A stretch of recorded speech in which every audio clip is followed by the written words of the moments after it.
Hello and welcome back to instinct सीख। मेरा नाम है प्रीति वैष्णव और आज हम करने वाले हैं क्वेश्चन नंबर 76 टू 100, जो कि आपका अप्रैल 2024 का जो हिस्ट्री के पीवाईक्यूज है उसका ये लास्ट सेशन होने वाला है। ओके, सो टेलीग्राम चैनल जरूर से ज्वाइन कर लीजिए फॉर ऑल द पीडीएफ। ठीक है, जितने भी अभी तक हुए हैं सारे ही पीडीएफ आपको वहां पे अवेलेबल हो जाएंगे। So without any further delay let's get started. इसी के साथ आपका पहला क्वेश्चन यहाँ पे पूछा जा रहा है। Name this social reformer who graduated from Grant Medical College in Bombay and was the first native secretary of the Students Literary and Scientific Society। ठीक है, सो आपको इस यहाँ पे एक ऐसे सोशल व्यक्ति को बताना है, सोशल रिफॉर्मर को बताना है जो ग्रांट मेडिकल कॉलेज से उन्होंने अपना ग्रेजुएशन कंप्लीट किया था और वो फर्स्ट नेटिव सेक्रेटरी थे students literary and scientific society के। ओके, सो यहाँ पे आपका करेक्ट आंसर हो जाएगा Bhau Daji Lad. Okay, so Bhau Daji Lad will be your correct answer for this particular question. Next है, which of the following did criticize the University Act of 1904, commenting that the Indian university have become some of the world's most governmental institutions? Okay, so ये कौन से commission है जिन्होंने university act 1904 को criticise किया था। Okay, so यहाँ पे अगर हम बात करें तो यहाँ पे आपका करेक्ट आंसर हो जाएगा option number C, Sadler commission. Okay, so यहाँ पे Sadler commission would be the right answer. ठीक है, एक बात यहाँ पे नोट करने वाली है कि ये जो आपके क्वेश्चंस है फ्रॉम 76 टू 100 ये काफी फैक्चुअल बेस्ड क्वेश्चन है। ओके, यहाँ पे आप ज्यादा दिमाग नहीं लगा सकते, आपको अगर पता है तो आप निकाल लोगे।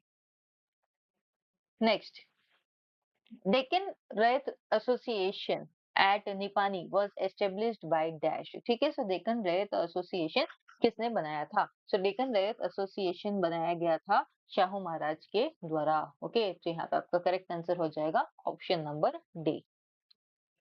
विद्या खात्यातील ब्राह्मण Pantoji, okay, was composed by dash। विद्या खात्यातील ब्राह्मण Pantoji was composed by dash। ठीक है, इनमें से किसने उसको कंपोज किया था? तो यहाँ पे आपका करेक्ट आंसर हो जाएगा Mahatma Jyotirao Phule. Okay, again a very important social reformer जिन्होंने बहुत काम किया है।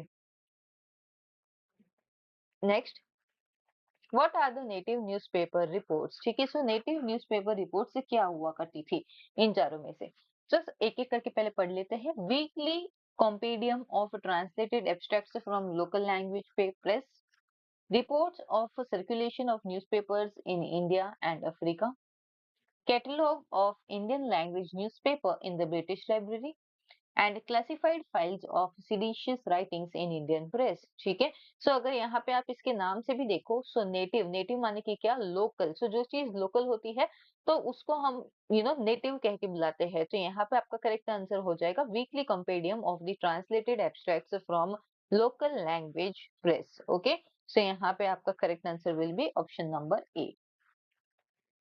Next, which of the following is not part of non cooperation movement? ठीक है, सो नॉन कोऑपरेशन मूवमेंट आप सबको पता ही होगा। इसमें से आपको बताना है कि इसमें से क्या उस चीज का पार्ट नहीं था, किस चीज का बॉयकॉट उसका पार्ट नहीं था। ठीक है, so boycott of government schools, boycott of courts, boycott of foreign clothes as well as boycott of payment of taxes. ठीक है, सो एक ऑप्शन इसमें से गलत है, जो पार्ट नहीं था नॉन कोऑपरेशन मूवमेंट का। सो of course that was payment of taxes. ठीक है, सो यहाँ पे boycott of payment of taxes की बात नहीं की गई थी, बाकी सब चीजों को बॉयकॉट करने की बात यहाँ पे की गई थी।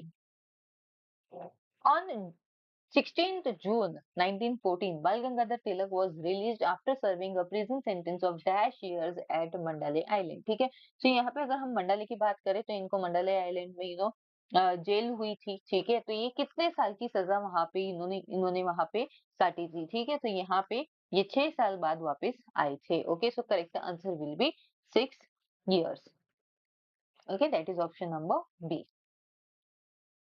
नेक्स्ट, अगर हम बात करें that which of the following statements is incorrect regarding home rule movement? Okay, so अगर हम होम रूल मूवमेंट की बात करें, Annie Besant and Lokmanya Tilak ji के द्वारा इसको स्प्रेड किया गया था होम रूल मूवमेंट को। ओके, तो इसमें से क्या इनकरेक्ट स्टेटमेंट है वो हमें बताना है। सो लोकमान्य तिलक was tried in Bombay presidency and won the case। Annie Besant was arrested after having lost her case in Madras।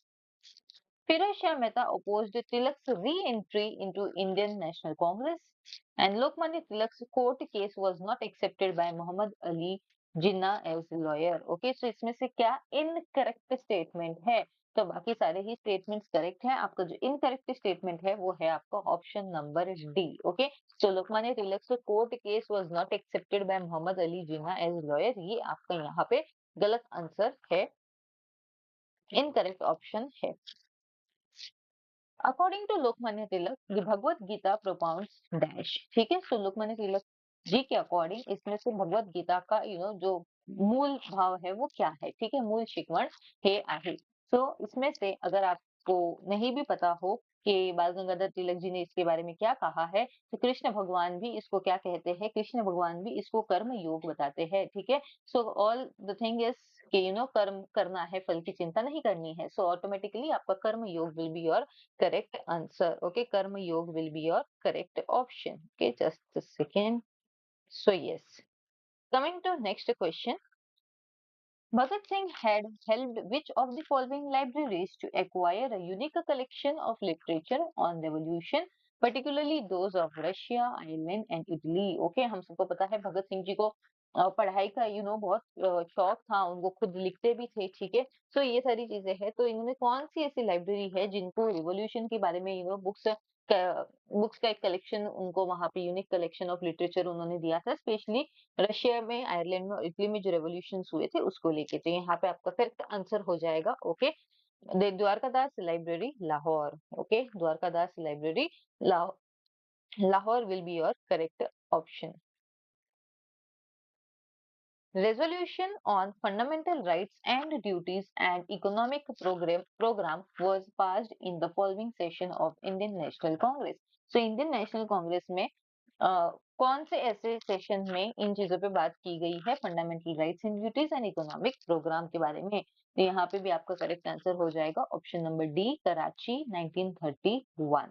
Okay, so Karachi will be your correct option.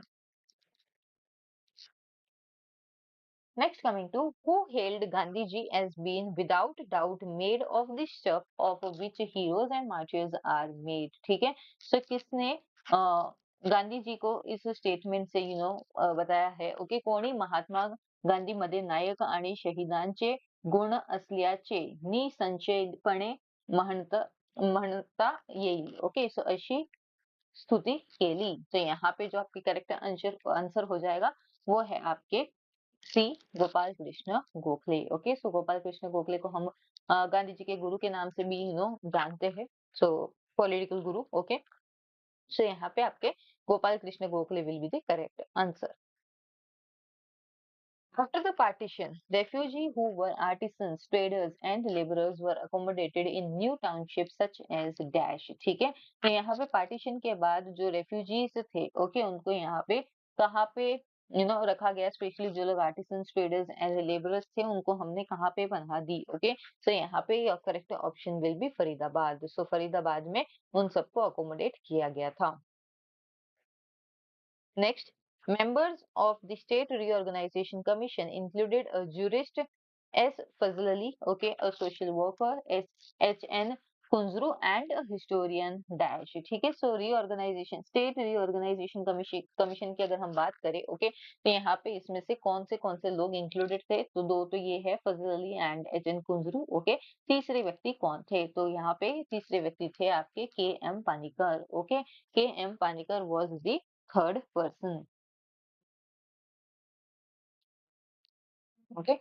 Next, coming to MRTP Act 1969 was introduced for avoiding concentration of economic power in the hands of a few. The full form of MRTP is, ठीक है, so MRTP Act ये लागू किया गया था 1969 में। ठीक है, इसलिए कि इकोनॉमिक पावर जो है वो कुछ लोगों के हाथ में कंसंट्रेशन नहीं होना चाहिए। तो इसमें ये पूछ रहा है कि एमआरटीपी का मतलब क्या है? तो यहाँ पे एमआरटीपी का मतलब है, okay, monopolies and restrictive trade practices. Okay, monopoly and restrictive trade practices. So option number C will be the correct option.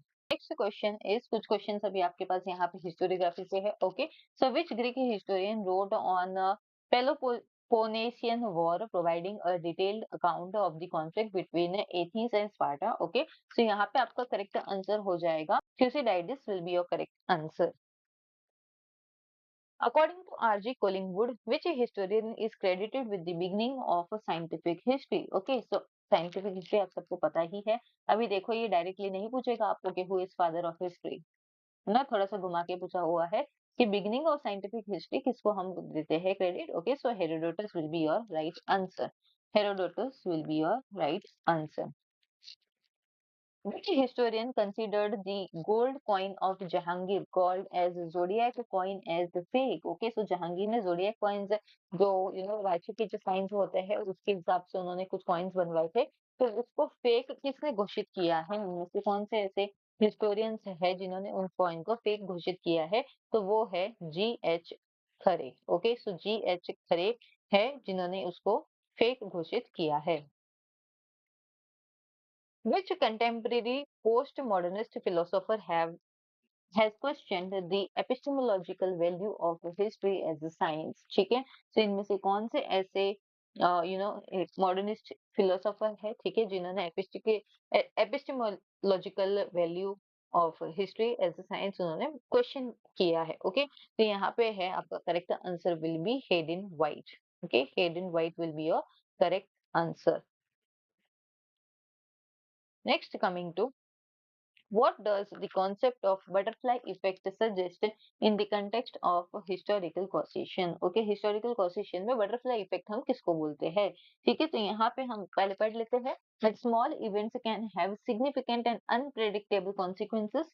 Large events always have minimal impact. Okay, historical events follow a linear progression and external forces dominates the historical outcome. Okay, so butterfly effect हम option number ए को बोलते हैं that small events can have a significant and unpredictable consequences. है ना, history में बहुत बार ऐसा होता है कि बहुत छोटे छोटे इवेंट्स होते हैं लेकिन वही फिर छोटे छोटे इवेंट्स आगे जाके बहुत ही बड़े या अनप्रेडिक्टेबल चीजों के लिए वो कॉन्सिक्वेंसेस बनते हैं.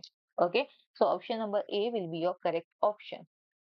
Next, which of the following statement best captures the postmodern view of historiography? Okay, so historiography का सबसे postmodern view सबसे अच्छे से इसमें से कौन सा सेंटेंस ऐसा है जो बता रहा है? Okay, so सबसे पहले है history is a subjective narrative constructed from diverse perspective without any single objective truth. Second, history is the study of long-term structures, mentalities, and collective experiences of societies over time. History is a gradual progression towards enlightenment, liberal democracy, and societal improvement. And history is a reflection of power structures and ideologies is subject to social critique and examination. ठीक है, तो यहाँ पे अभी आप देखो कि आपको सबसे बेस्ट यहाँ पे कौन बता रहा है. वैसे सारे ही स्टेटमेंट करेक्ट है, बट सबसे बेस्ट अगर हम बात करें कि historiography modern post modern view की हिस्टोरियोग्राफी जो है ये सबसे सही कौन सा है, ठीक है, सबसे बेस्ट कौन सा है, तो सबसे बेस्ट है आपका that history is subjective narrative. Okay, constructed from diverse perspectives without any single या ऑब्जेक्टिव ट्रूथ. है ना, ये सबसे सही है कि एक सब्जेक्टिव नरेटिव होता है ना, किसी एक व्यक्ति के पर्सपेक्टिव से बनाया हुआ नहीं, तो बहुत सारे पर्सपेक्टिव डाइवर्स पर्सपेक्टिव में लिया जाता है. ठीक है, कि विदाउट एनी ऑब्जेक्टिव हिस्ट्री आप एक व्यक्ति को पढ़ के नहीं समझ सकते, आपको अलग अलग डाइवर्स व्यू पॉइंट लेने पड़ेंगे उसी एक व्यक्ति के, तब जाके आपको वो पूरी तरह से समझ में आएगा कि वो इंसान क्या है ना. So your correct answer will be option number A. Next, who is the author of elementary aspects of peasant insurgency? Okay, so simple books and authors पे क्वेश्चन है. सो रंजीत गुहा. ओके, रंजीत गुहा आपके बहुत ही बड़े इंपॉर्टेंट हिस्टोरियन है. ओके, तो यहाँ पे Ranjit Guha will be your correct answer. Next, which of the following is an example of a challenge as per Toynbee's theory? Okay, so Toynbee's theory के अकॉर्डिंग इसमें से क्या एक चैलेंज हुआ है होता है? ओके, तो यहाँ पे आपका है climate change. Okay, climate change is your correct answer. Which intellectual tradition is closely associated with the Whig historian's view of history? Okay, Whig historian view of history के इससे कौन सा ट्रेडिशन ऐसा है जो एसोसिएटेड है? ओके, सो यहाँ पे your correct answer will B liberalism. Okay, liberalism will be your correct answer. Next, coming to which historian is associated with the analysis school and emphasized the importance of studying long-term historical structures and mentalities. Okay, so इसमें से कौन से ऐसे हैं जो analysis school से संबंधित है? तो वो है आपके फर्नांड ब्राउडिल। ओके, फर्नल ब्राउडिल ये आपके यहाँ पे एनालिसिस स्कूल से संबंधित या एसोसिएटेड एक व्यक्ति है। अलग अलग टाइप्स की हिस्टोरी लाइक हिस्टोरिकल स्कूल्स होती है, तो उसमें से एनालिसिस स्कूल में स्कूल स्कूल माने कि एक थॉट प्रोसेस होता है। ओके, सो उस थॉट प्रोसेस से ये जुड़े हुए व्यक्ति है। सो ये हमने पूरे 1 से लेके 100 तक के क्वेश्चंस आपके लास्ट ईयर के हमने 4 पार्ट में कवर किए हैं। ये आपका लास्ट पार्ट था। आई होप आपने यहाँ पे सीखा है बहुत कुछ, बहुत इंपॉर्टेंट चीजें आपको यहाँ पे पता चली है। एक रन थ्रू रिवीजन भी यहाँ पे आपका हो रहा है। ओके, आप पढ़ो और फिर यहाँ पे आके आप ट्राई करो कि आपसे क्वेश्चन सॉल्व हो रहे हैं या नहीं हो रहे हैं। बीच बीच में हम भी कॉन्सेप्ट्स की भी बात कर रहे हैं जहाँ पे रिक्वायर्ड है वहां पे। ओके, सारे सोशल मीडिया हैंडल्स को आप फॉलो कर दीजिए for further updates and thank you very much. इसी तरह से हमारे साथ बने रहिए। Okay, now we will meet in our next class. Till then take care. जय हिंद।